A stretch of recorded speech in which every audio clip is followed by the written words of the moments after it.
culturalmente falando, quando uma pessoa se converte a partir da adolescência, não vai ter como ela ter alguns, não é pré-requisito, mas alguns traços culturais que uma criança que nasce na igreja vai carregar. E não há problema nenhum nisso, isso é um processo natural. Uma criança que não nasceu na igreja. E a adolescência é mais complicado ainda, porque é um período de formação intelectual, que depois perpassa pela juventude. E tem pessoas que acreditam que nós estamos em eterna formação, intelectualmente falando, e é verdade, estamos mesmo. E uma das coisas que a gente mais aprende, aqui você vai ver que esse meu papo tem total sentido com a palavra. Uma das coisas que a gente mais aprende enquanto criança cristã, só para saber, quem nasceu na igreja aqui, cresceu na igreja? Nasceu na igreja, ninguém nasceu, mas quem cresceu na igreja? Você nasceu no hospital. Amém? Crescendo na igreja, a gente aprende algumas coisas, e eu tenho certeza que quem cresceu na Assembleia de Deus, todos os domingos ia de manhã para a escola dominical. E a aula para a criança na escola dominical é peculiar demais. Ilustrações, a linguagem que as professoras usam, é tudo muito marcante para a criança. Você lembra de como era? Você lembra de como que funcionava? Claro que você lembra, porque marcou você, marcou sua infância. Sim ou não, igreja?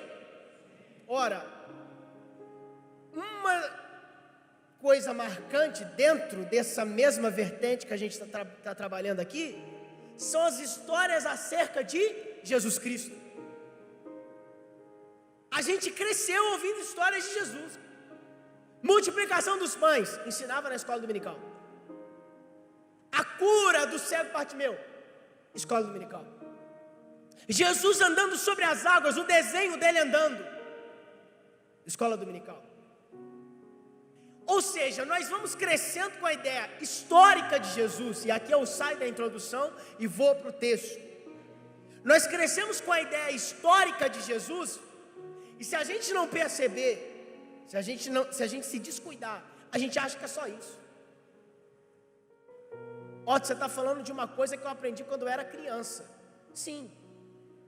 Só que tem coisas que a gente aprende, que a gente absorve, e não é passado para a gente de forma errada, de maneira nenhuma. Só que em determinado ponto a gente ainda não tem maturidade total para absorver o que está sendo passado para a gente. Vou melhorar isso aqui. Tiveram coisas que você ouviu ao longo da vida, que você não ouviu errado. Era você que não tinha uma maturidade ainda ideal para aguentar o que você ouviu. Não te falaram errado, não trocaram as palavras, não quiseram aliviar para você, te falaram a real, só que a sua maturidade não permitiu aceitar que aquilo era a realidade para você. Só que aí a gente cresce. E novamente essas verdades batem na nossa porta. Só que agora a gente é adulto para aguentar. Aleluia. A gente criou casca, criou raiz. E as palavras agora, que outrora a gente não aceitava, agora a gente entende que ou é desse jeito ou a gente não vai dar certo em nada. Sabe por que eu falei tudo isso para depois entrar na palavra? Porque o que você vai ouvir aqui, você já cansou de ouvir. Mas Deus já cansou de você não aceitar. Quem está comigo diz amém. Nós vamos partir do seguinte pressuposto. Vem comigo para você não se perder, por favor. As histórias de Jesus que a gente ouviu, que a gente aprendeu, fazem parte de um conjunto literário chamado Evangelho. E quando eu falo conjunto, eu quero ser bem pedagógico para te falar uma coisa. Nos 3 anos que, por favor, responde. Nos 3 anos que Jesus andou na terra, ele era obrigado a curar algum cego? Ele era obrigado a multiplicar pães e peixes para alimentar uma multidão que nada tinha com ele? A única, entre aspas, obrigatoriedade do ministério de Jesus, a partir do momento que ele aceitou esse ministério, era morrer por mim e por você, e nos dar a vida eterna. Opa, peraí, então vamos lá. primícia, coisa primeira, primordial de Jesus na minha e na sua vida, a salvação que Ele já deu. Tudo que vem depois me entrega uma grande verdade: no Evangelho e diante dele, eu nunca vou ser cobrador, sempre devedor. Vamos mudar mais uma coisa que a gente aprendeu? Não. Vamos reaprender o que a gente aprendeu? Não. Vamos aprender de novo o que a gente já aprendeu. Não vou mudar nada aqui. Sabe o que eu vou falar para você agora? Aguente. Não se trata de resumir a ideia do Evangelho em pedir algo que não tenho, mas é todos os dias você conhecer que eu recebi algo que eu não merecia e Ele me deu.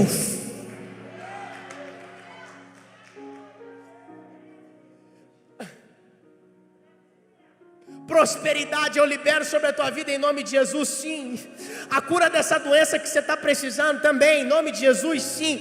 Esse seu parente que está no leito, esse seu filho que está nas drogas, esse seu marido que está na bebida, tudo isso, sim, porque eu estou aqui, altar é lugar de liberar isso. Mas uma coisa, você já recebeu que tem muito mais valor do que tudo isso aí: o direito de um dia ouvir: vinde benditos de meu Pai, para receber aquilo que está preparado para você. Você é muito mais rico do que você imagina. Você é muito mais bem sucedida do que você imagina. As coisas podem não estar indo conforme você planejou. O começo do ano pode não ter sido aquele que você planejou, mas Deus ainda está dizendo: o meu filho se entregou por você e o sangue dele te redimiu do pecado.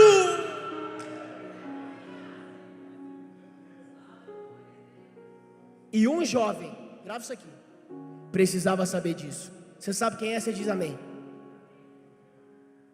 Então me ensina, porque nem a Bíblia fala o nome dele. Se você não sabe quem é, diz amém. Amém. Um jovem anônimo. Deixa eu te falar uma coisa para você, não sei se você percebeu, mas os personagens mais, não que eles sejam os mais incríveis, mas aqueles que têm as falas mais confrontantes, eles geralmente são anônimos. Os personagens-chave, é igual quando você pega os pães e os peixes que foram entregues para Jesus. Até hoje, e eu tenho certeza que até a gente morrer, a gente não vai saber ao certo o nome de quem entregou aquilo para ele, mas estava lá. O nome de quem arrastou aquela pedra pesadíssima para que Lázaro saísse, está na Bíblia? Também não está. São coisas, são detalhes, mas estão ali, e se tirar, faz falta. Pessoas que são anônimas, mas pelo seu trabalho são reconhecidas, e se não tiverem lá, vão fazer falta. Otton, e agora? Jesus tinha saído da Galileia, passado pelo Rio Jordão, e quando ele passa do Rio Jordão, os mestres da lei começam a abordá-lo. Qual que é o assunto? Divórcio. Depois que eles começam a falar, fique tranquilo, não vou falar sobre isso agora. Depois que eles começam a falar sobre divórcio, conversar sobre divórcio, você conhece essa passagem, conhece de cor e salteado. Jesus, ele começa a conversar com os mestres da lei, e depois dessa conversa, depois desse diálogo, quando Jesus se retira, porque perceba, gente, os mestres da lei, eles de tudo, no geral, falavam mais coisas que não tinham proveito do que coisas que tinham proveito. Só que aqui, quando esse diálogo é jogado na roda, eles estavam apresentando para Jesus uma necessidade. Repita comigo: necessidade. Otto, peraí, como assim necessidade? Me explica. Te explico, com todo prazer do mundo. 400 anos antes, 500 na verdade, antes de Jesus vir à terra aproximadamente, teve um homem chamado Malaquias que foi levantado. Tem um livro na Bíblia dele, ele é um profeta menor. Olha a necessidade. Quando Malaquias é levantado dentro de uma geração totalmente corroída, estava acontecendo o que se acontece muito nos dias de hoje: a ideia do amor sendo mercantilizado, colocado na vitrine. E dentro desse contexto, dentro dessa ideia, começaram a haver muitas separações, e da separação saem dois problemas: órfãos e viúvas. Otto, peraí, como assim viúva sai disso? É porque na verdade já havia outro problema, da morte dos maridos. Os problemas se acumularam. Malaquias pregou e não adiantou. Passaram-se 500 anos, Jesus chega. Qual que você acha que foi o legado dessa sociedade para a época de Jesus? A rua cheia de órfãos e de viúvas. E aí Jesus começa a se desenvolver em cima da necessidade. Gente, a Bíblia tem resposta para todas as perguntas do mundo. E é através da sua boca que essas respostas vão ser ouvidas. O caos pode estar instaurado, a Bíblia tem resposta. A pandemia pode parecer estar incontrolável, a Bíblia tem resposta. Pode parecer que não tem mais jeito, politicamente então nem se fala no nosso Brasil. A Bíblia continua tendo respostas, e é através da sua boca que essas respostas serão ouvidas e divulgadas. E o jovem, enfim ele aparece. Jesus está abençoando umas crianças ali. Quando as crianças se retiram, aparece o jovem. Bom mestre. Adjetivo, bom. O que é que eu tenho que fazer para ganhar essa vida eterna que o Senhor está falando? Ô gente, vamos ser honestos, vamos ser sinceros. O que é que faz você sair de casa hoje? Vou pegar o dia de hoje, fez o quê? Uns 40 mil graus? De tarde. O que te move para sair de casa? Uma necessidade, sim ou não? Geralmente você procura conforto num dia como o domingo, durante o dia. Procura conforto. Não há erro nenhum nisso. Trabalhou a semana inteira, está certo. O que pode? Doença, necessidade de emergência, às vezes uma oportunidade para quem está desempregado. Eu estou citando exemplos, mas na tua cabeça pode vir vários outros. Mas o que tirou esse jovem de dentro da casa dele? Uma necessidade de conhecimento. Ele queria conhecer, ele queria saber.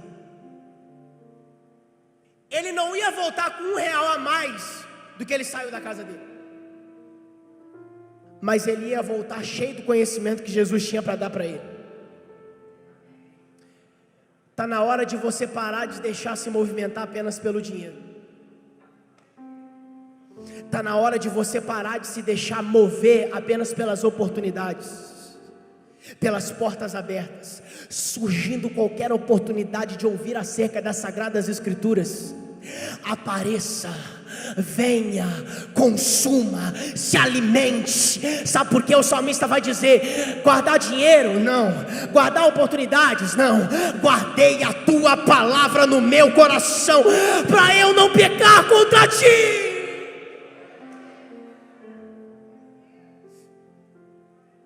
É a coisa mais preciosa. O jovem disse: eu não posso mais ficar nessa dúvida. Eu não posso ficar mais nesse caminho, nessa ramificação, sem saber para onde eu vou. Eu tenho tudo que você pode imaginar, todos os bens, todas as regalias, todos os confortos. Eu posso, mas hoje eu quero sair, porque Jesus tem que me ensinar a viver, coisa que eu não estou fazendo. Eu como, eu bebo, eu deito, eu levanto, eu trabalho, eu ganho meu dinheiro, mas Jesus, me fala uma coisa: como é que eu tenho que viver? Porque a vida tem que ser mais do que isso. Precisa ser mais do que isso. E eu posso te falar, a vida é mais do que isso. A vida que Jesus te deu é mais do que isso. Eu não te julgo não, nem devo, nem posso. Essa vida e essa rotina que o mundo nos impõe massacra. Eu estou falando aqui para a maioria das pessoas que eu acredito que tem uma vida corrida. Quem olha para mim, para as viagens e tal, nem sabe que eu trabalho normal, que eu estudo normal. Eu podia muito bem estar aqui sem dar o exemplo, falar para você, mas eu quero também dar o exemplo. Eu sei como é isso. É ônibus de segunda a sexta, lotado. Já citei o calor, não vou citar de novo, sou do Rio, não preciso nem fazer isso. Meu lugar já me entrega. São pessoas que a gente tem que lidar, que estressa. Ainda bem que na igreja não tem isso. É o cotidiano familiar, que talvez seja um dos piores, principalmente quando a família não é crente. E aí você chega num domingo aqui como esse, num culto maravilhoso como esse, aí Deus está dizendo, aí está. Aí você está perguntando, aí está o quê? Aí Deus está dizendo, aí está a oportunidade de você fazer mais do que isso que você está fazendo.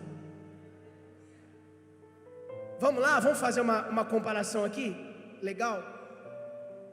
Os discípulos de Jesus, eu vou citar só algumas das perguntas deles. Mestre, nos ensina a orar. Vou citar outra. Mestre, quais serão os sinais do final dos tempos? Otto, o que você falou parece que não tem nada a ver com a mensagem. Vamos fazer agora a pergunta do jovem? Mestre, o que farei eu para ter a vida eterna? Agora vamos comparar? As outras pessoas chegando em Jesus. Pai, eu quero que os meus olhos se abram. Pai, mestre, minha filha está lá em casa. Não precisa ir lá não. Libera apenas uma palavra, que eu sei que ela vai ser curada. Mestre, se o Senhor tivesse vindo mais cedo, meu irmão Lázaro não teria morrido. Espera aí, gente, eu não sei se vocês estão entendendo onde eu quero chegar, mas um jovem que aparece uma vez só, que não era seguidor e nem discípulo de Jesus, a pergunta dele é muito mais sábia do que a pergunta dos pedintes, que só queriam milagres que Jesus tinha para dar. Pegou? Pai, eu estou torcendo para que a sua vida esse ano tenha começado super bem, e eu estou torcendo para que esse ano também dê tudo certo. Sabe por quê? Para que quando chegue no final do ano, não estou falando de todos, estou falando de alguns porque eu já vivi isso acontece. Você chegue diante do altar, olhe para Deus no sentido metafórico e diga: Pai, peraí, tem alguma coisa errada. 2022 foi lindo, o Senhor abriu a porta, não veio doença, não veio morte, não veio luto, não veio nada, está tudo indo nos conformes. Por que eu ainda estou vazio? Por que ainda parece que eu não estou sentindo nada? Aí Deus vai te dizer: porque está faltando uma coisa. Está faltando a vida que eu tenho para te dar. Eu te dei, o carro tu pediu, está aí, a chave de casa está aí, tudo. Pede mais uma coisa que eu estou louco para te dar. O quê? A vida. Eu vim para que tivessem vida, e vida em abundância. Vamos falar uma coisa, olha só, qual que é a moral que se tira dessa passagem? O jovem é rico, perguntou para Jesus como é que ele faria para ser salvo. Jesus respondeu que ele tinha que dar tudo, ele ficou triste e saiu. Moral, rico não entra no céu. Onde que você ouviu isso? Não discordo totalmente disso, mas eu quero te mostrar que tem muito mais lições num texto do que isso aqui. Sabe o que o jovem está me ensinando? Que até para pedir eu tenho que saber o que. Mestre, o que farei? Ele pergunta para onde eu tenho que ir. Ele pergunta o que eu tenho que comprar. O que eu tenho que fazer? Eu não sei o que, olha só, eu não sei o que tem que ser feito, mas eu sei que quem tem que fazer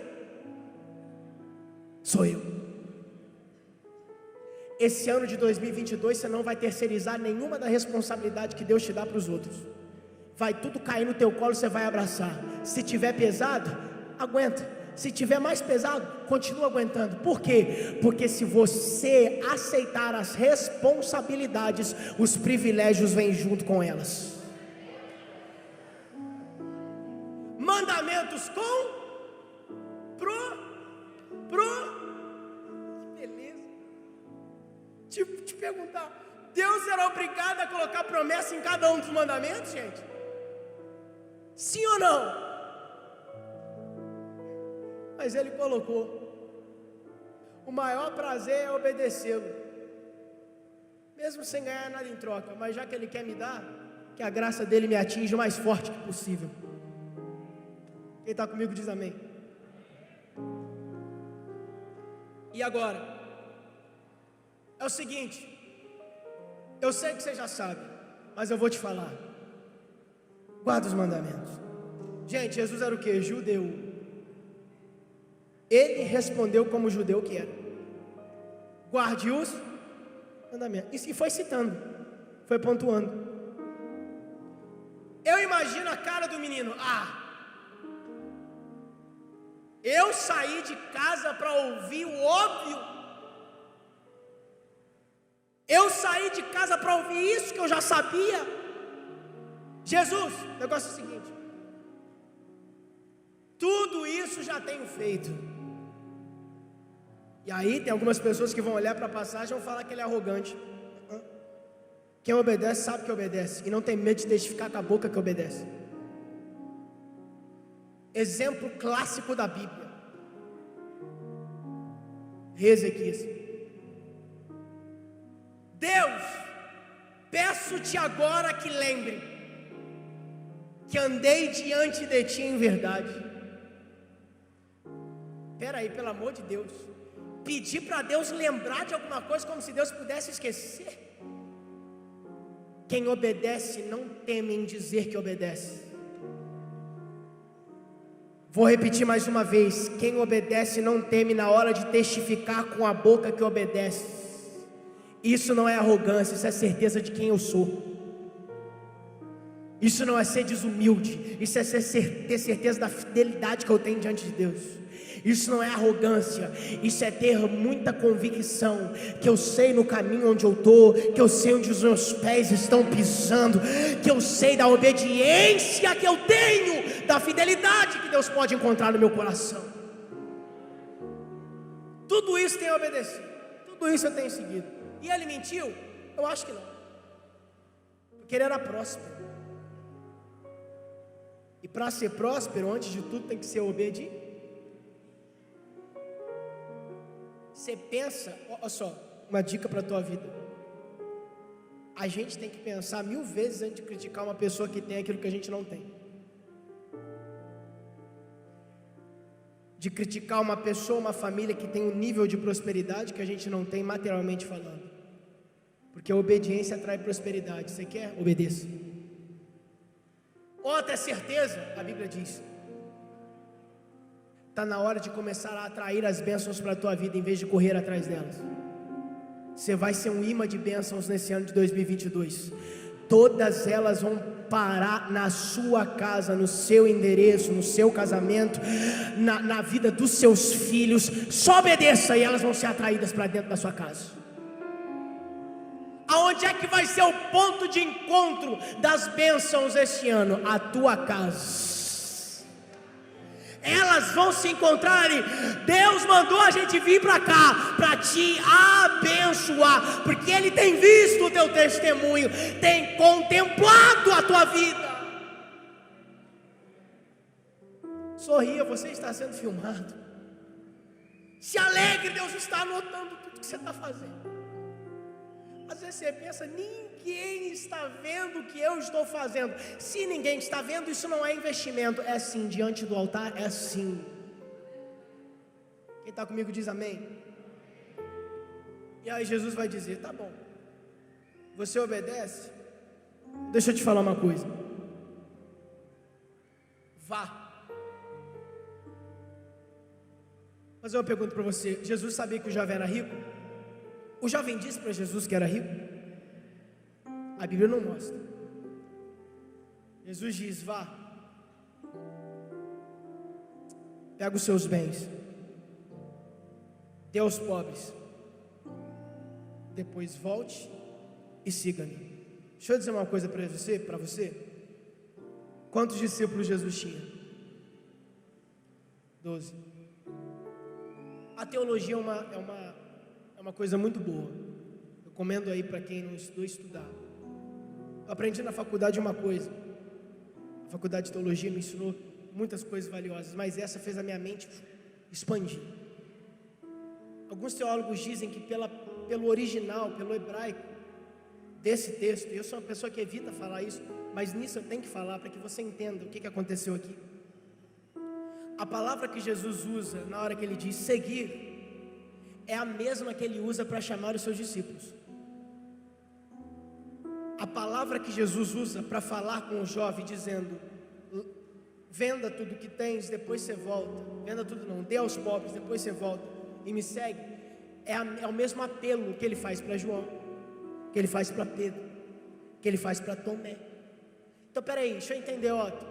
Você está me dizendo que esse homem aqui estava sendo chamado para ser discípulo? Sim. Teologicamente falando, é uma teoria, mas é muito provável. Se esse jovem tivesse aceitado a proposta de Jesus, ele teria seguido a Cristo, não como um dos principais discípulos, talvez não, mas como seguidor dele.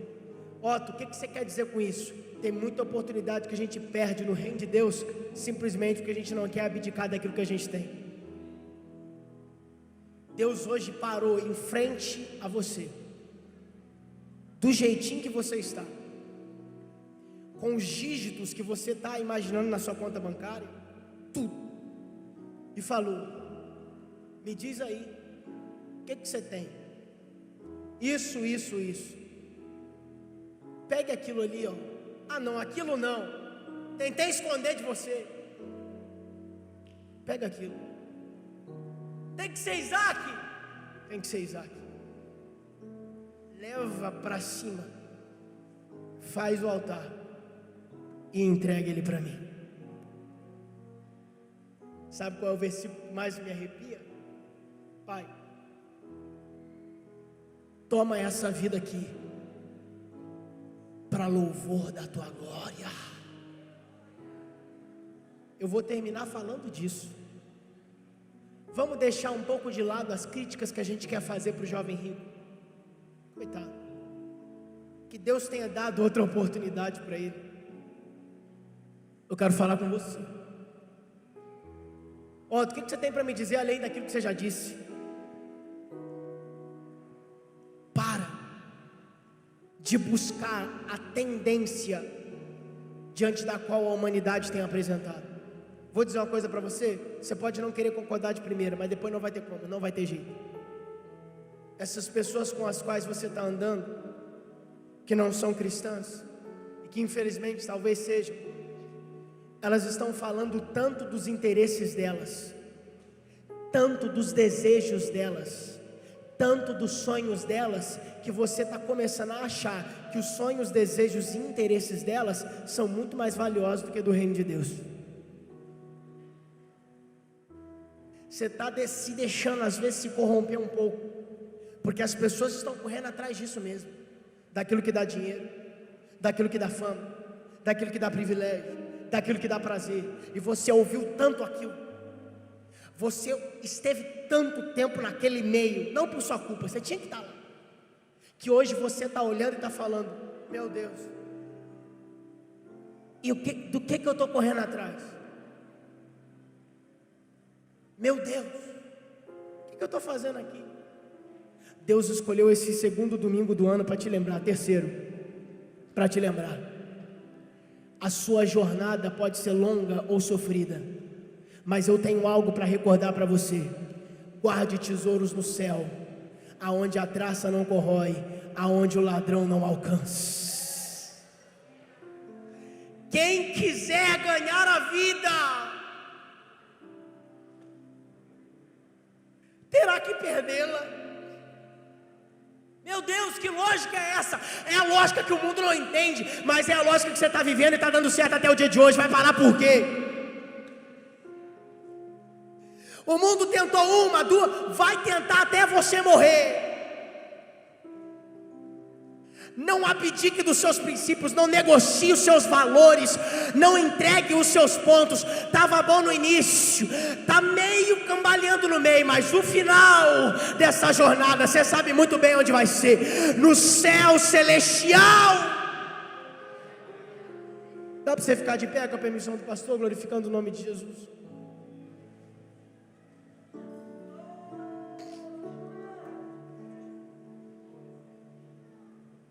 Quem entendeu até aqui diz amém. Vamos fazer uma coisa aqui.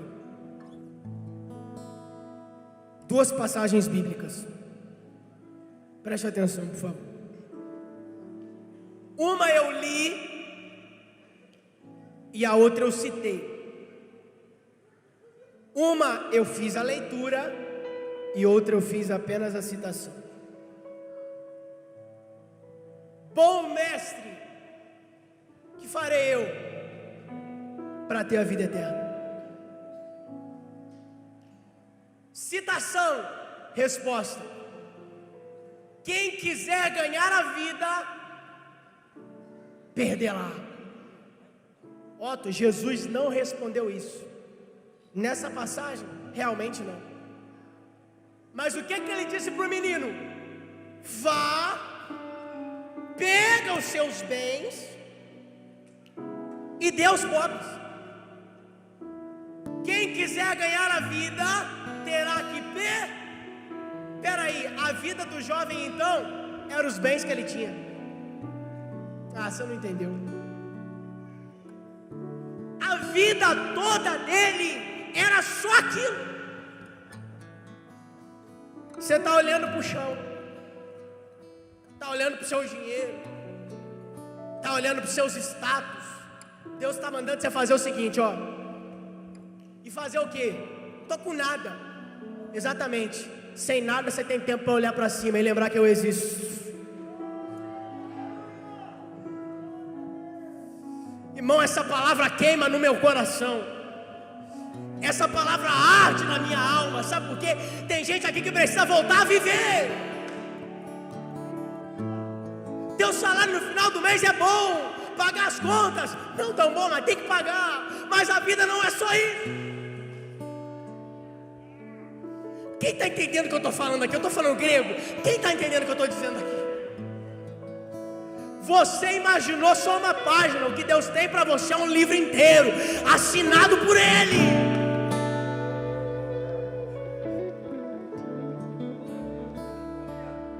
Você imaginou só isso aqui, do que Deus está guardando para a tua vida esse ano.